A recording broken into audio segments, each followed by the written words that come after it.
Hello, happy Monday, and thank you for tuning in to another episode of Our PAC Politics Podcast. Our podcast is brought to you by our organization, our United Resource PAC. If you don't know, we are a tax exempt political organization. Hello again, I am your host, Brittany McDowell, and I thank you so much for tuning in to yet another episode. Quick bit of housekeeping before we get this episode started, and by the way, it will not be a long one. We have today's episode, and then we have Wednesday's episode, and then that is our last episode for the year. And then we will return we won't be back Monday the 4th. We don't come back until the 5th. So you'll hear from me today, Wednesday, and then you won't hear from me for a week. So just keep that in mind, right? All right. So on today's episode, I want to talk about the fact that, look, the COVID-19 stimulus bill has finally been signed by the president. But even though it has been signed, there is still hardship that is imminent, that is not avoidable, despite the fact that he has actually signed this COVID-19 economic stimulus and relief bill. So that's what we're talking about today. Again, this won't be a long episode. I don't want to get too much into the nitty-gritty, especially because there is a vote happening today. And at the time that I'm recording this podcast, it hasn't happened yet. It's that vote that is happening in the House to see about $2,000. But again, at the time that I'm recording this podcast, the vote has not yet happened. So again, we're going to keep today's episode short and just very briefly talk about a specific a bit of hardship that is unfortunately imminent despite the signing of this bill by the president. So sit back and let's get this episode started.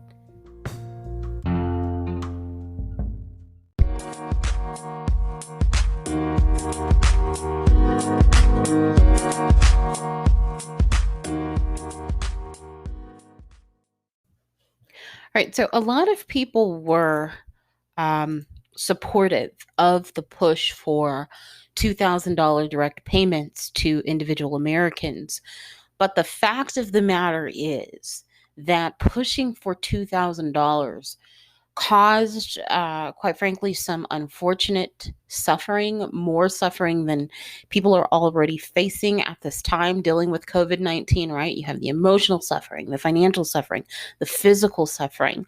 We've got all that suffering, and some people thought, namely the president, that, hey, pushing for this $2,000, is good for me politically. It's going to stick it to Mitch. It's going to make me look favorable potentially for a 2024 run. Whatever the deal might be, point of the matter is that pushing for that $2,000 caused suffering. Look, this is something that I've heard mentioned several times over the last few days, and it is totally true. And this is the fact that the president should have been more vocal about what he wanted in this bill. Now, in all fairness, we don't know what he was telling Steve Mnuchin, right? All we know is what we were hearing, what we were seeing, which we all know is limited. People don't negotiate in the public square, right? I mean, we can't be that crazy. We can't be that insane to think that we are truly seeing the totality of negotiations out in the public square. So there was a majority of what was being negotiated we will never probably even know, right, as Americans. But what we do know, the bit of information that we do have about Steve Mnuchin and what he was pushing for, quite honestly, if you honestly look back at these last few months and you look at Steve Mnuchin, I can guarantee you that you probably know more about what he was against than what he was actually for, right? And given the fact that he was the key negotiator for President Trump, COVID in chief in his administration, it's only logical to assume, right, that's all we can do, that he was pushing more against an agenda rather than actually pushing for or in support of an agenda, which could have or should have included the $2,000 that he now all of a sudden wanted to push for. He should have been doing that this entire time. There was a Senator Wyden, who issued a statement, and I'm going to read it directly. It says, Donald Trump's tantrum has resulted in a lapse in unemployment benefits and cost millions of jobless workers a week's worth of income. On top of that, there could be a weeks long delay in getting benefits back up and running. For families wondering how they will pay January rent or buy groceries, a weeks long delay could have serious consequences. While it's a huge relief that the bill is signed, President Trump's tantrum has created unnecessary hardship and stress for millions of families. End quote. So again, that came from Senator Wyden. It was a statement that was released. And I'm going to say this in response to what Senator Wyden put out. Most definitely, people who are receiving jobless benefits will feel stressed over the next few weeks, right? Because the president did not sign the bill on Saturday. Saturday was a key day if you had been paying attention at all to what I've been saying. Saturday was the day that unemployment benefits, the PEUC and PUA benefits essentially ended if there was no extension of the relief bill. So because he didn't take care of that on Saturday, Americans who are receiving PUA, which was Pandemic Unemployment Assistance, or PEUC, which is Pandemic Emergency Unemployment Compensation, they, over the next few weeks, they're not going to receive unemployment payments. And it's going to be about 1 to 2 weeks, 1 week if they really can get this up and going, but most likely it's going to be somewhere around 2 weeks that these people won't receive payments. And 2 weeks might not sound bad, but when you think about it, that's half of a month. Half of a month that, yes, their benefits were measly compared to what they had when they were working or conducting their business, before, but that's still half a month that they don't have income. That's insane, right? And again, certain states are going to, they're going to move in a more expeditious fashion to get their unemployment kind of restarted. Some states move very, very expeditiously. On the other hand, some states, who knows, what if it takes some states a month to get this back up and going? What the heck are people going to do? What the heck are these people going to do? Now, look, absolutely, payments should have been more over the last few episodes. I think it's been, I know at least the last one. Everything's kind of blurred together, and we've been away and been on a vacation, so I don't know what I've been talking about on here. But I am in support of $2,000 payments. The $600 payment it's not enough. We've heard from various politicians. Heck, look at your own situation. Will $600 cover your rent? Will it cover a mortgage payment? It probably will cover your car payment, depending on the type of car that you have, right? Some of us out here, you might have a $800-900, depending, again, what kind of car do you have, right? And you can't say, oh, well, someone who has this type of car, they're not financially impacted. Look at these food banks. Look at these food lines. You're seeing Mercedes, people who are driving a Mercedes coming trying to get food. They never thought that they would be in that situation. So yes, payments should be more. Again, not even, we won't even talk about car because, some people might say, well, they shouldn't have the car to begin with. And But okay, everybody needs a home. Literally in no state in the United States will $600 cover the average rent payment for a month. 600. I mean, I can think back years ago, when I, was younger, was renting a room in a house, and I think my part was we had a 6-bedroom house, and I think we all paid like $550, those of us who didn't have the master bedroom. So if this was back in the day, I would have had $50 left over. I mean, so maybe in that situation, people who are renting rooms might, but again, that was years and years and years ago. I don't know if people were able to, if they'd be able to even, pay their rent renting a room in somebody's house.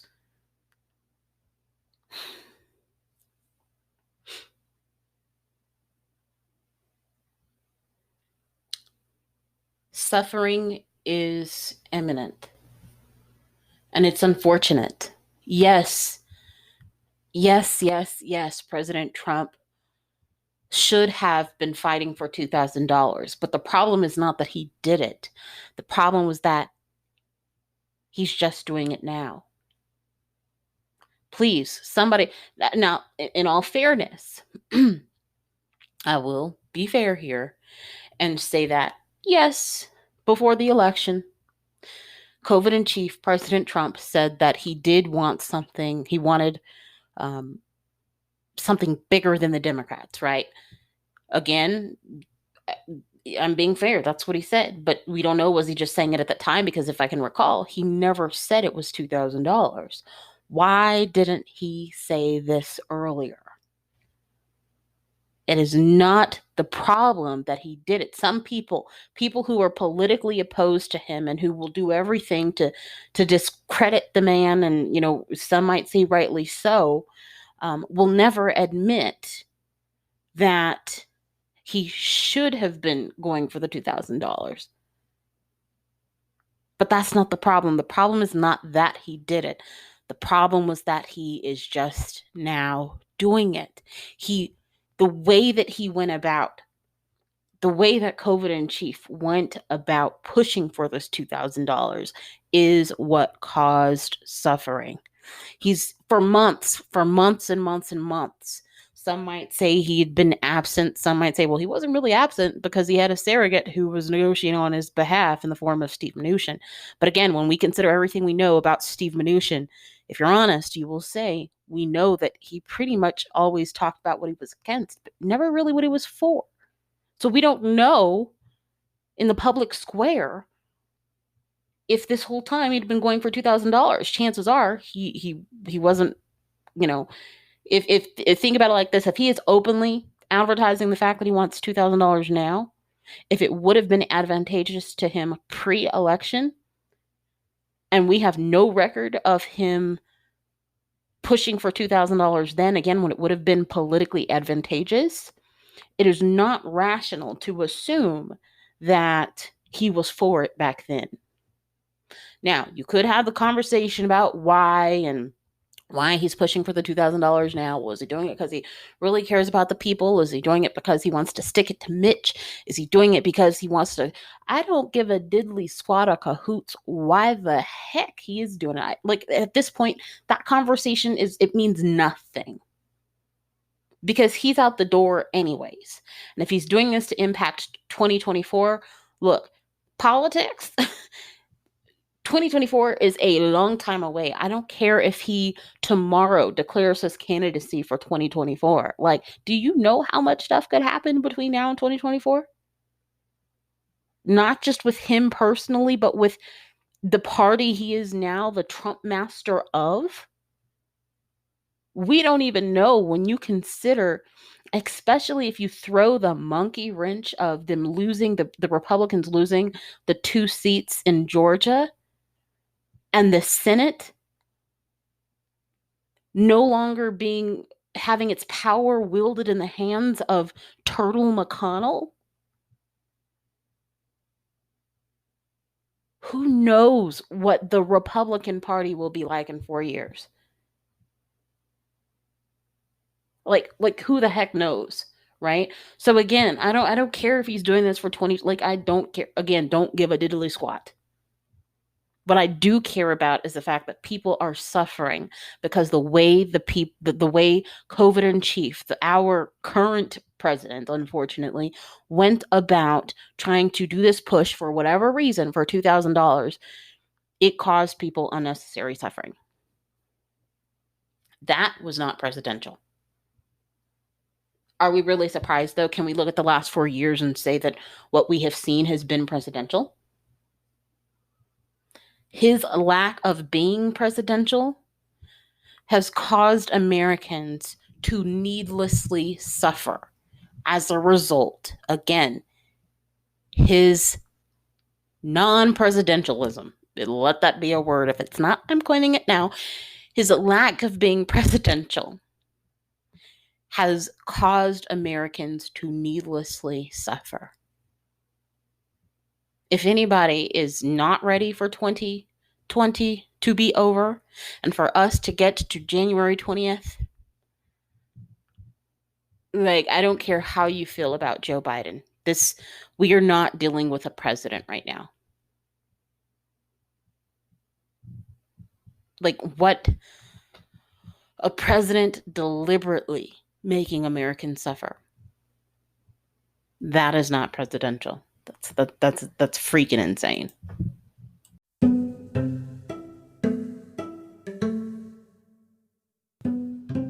It's fall, and you know what that means, right? You can find us on Facebook. No, I know that fall and Facebook have nothing to do with each other, but they both start with the letter F, so, according to my logic, perfect time to tell you about finding us on Facebook since it is fall. Isn't that exceptional logic? By my point of view, it is. Anywho, in the description box below, you'll find a link to our Facebook page. Check us out. If you like us, like our page, we'll be more than glad to have you. Again, find us on Facebook. Look in the description box below for the link.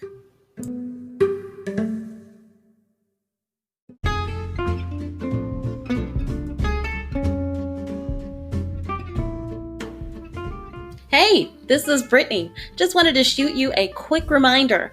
Look in the description box of this episode and you can find a link to our website. On our website, you can find our latest blog posts. You can find our contact information. You even want to make a contribution, you can go over there and do that as well. You can find out the policies we are looking at and targeting as an organization. You know, I say all the time that we are a tax-exempt political organization. If you want to know more about that, again, go on over to our website, our-pack.com, where you can find out everything you want to know. You can do everything you want to do. We will gladly welcome you on our website with open arms. Again, check out our website in the description box below.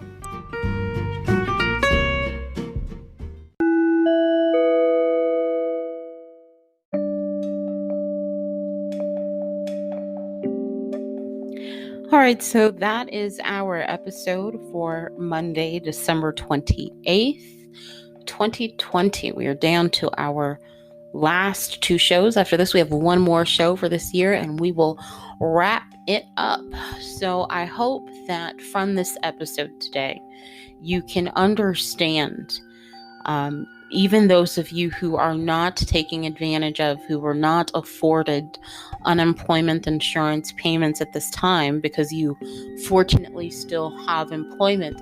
I hope you understand that, yes, it's great that the stimulus bill was signed by the president, but unfortunately, people will still suffer.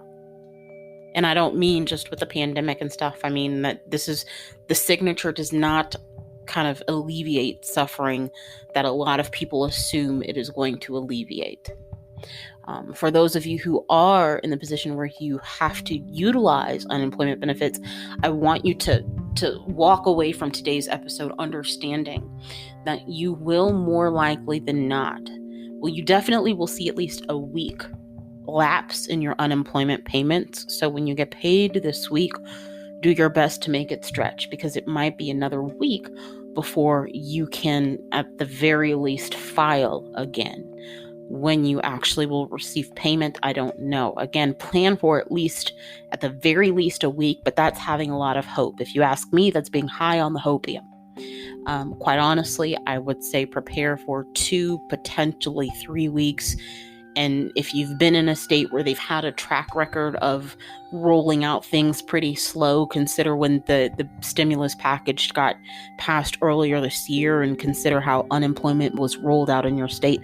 If it happened at a very slow pace, or there was a lot of kind of hiccups in the rollout of unemployment when you initially got signed on, I would honestly tell you, please don't shoot the messenger, but I would honestly tell you prepare for somewhere probably around a month of lapse in benefits.